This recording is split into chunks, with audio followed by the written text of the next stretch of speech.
Good afternoon, everyone. We are so excited to see a full house. I personally am delighted to return back to my home state, but more than that, I am delighted to welcome you to this afternoon's conversation, Making the Connection, an Atlantic Forum on Technology and Education. The introduction of digital tools and technology in the classroom promised to bring about an educational revolution. Access to technology, many said, could bring global resources to students' fingertips. And better yet, these connectivity and devices would enable teachers to tailor curriculums to the specific needs of students. Yet across our country, this revolution has been slow to arrive. Challenges remain in integrating these services into the classroom and ensuring teachers have the tools to fully grasp their potential. And gaps persist in who has access to tools like computers and the internet, both at school and at home, which could further stratify educational opportunity. We are here today in Columbus to talk about how Ohio can bring the promise of EdTech to all students across the Buckeye State. In the long term, the benefits to both our workforce and the economy for making these investments.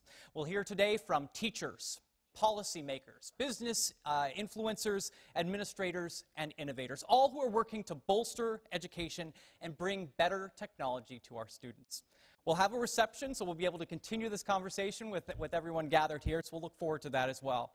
Just a few housekeeping notes before we get started. We ask that everyone please take a moment to silence your phones. But don't put them away. We'll be continuing the conversation online, so we encourage you to participate in that using the hashtag AtlanticEdTech, all one word, AtlanticEdTech, and you'll see that all around us as well. And if you want to find the Atlantic, you can use the handle on Twitter, AtlanticLIVE, again, all one word. We want you to be part of this conversation here in the room as well. We'll have time for your questions throughout the afternoon, so please start thinking about those now. I want to thank our underwriter, Verizon. Without their help, we really could not have done this today, so we're very grateful for the support in helping to bring this conversation to light. Now, with all of that said, let's get things rolling. According to a recent report out of Ohio State University, 24% of state residents lack internet connectivity in their homes. 24%.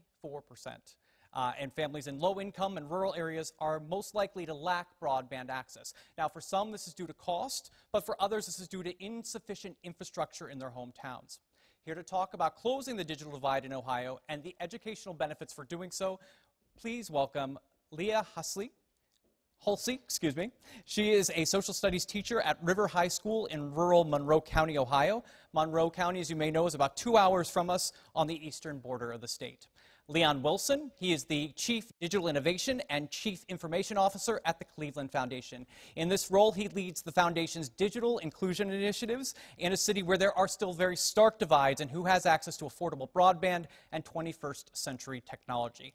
And lastly, but in no way least, Stu Johnson, the Executive Director of Connect Ohio, a nonprofit working to close the digital divide here in the Buckeye State. Here to lead the conversation is the Atlantic's Washington Editor-at-Large and my friend, Steve Clemens.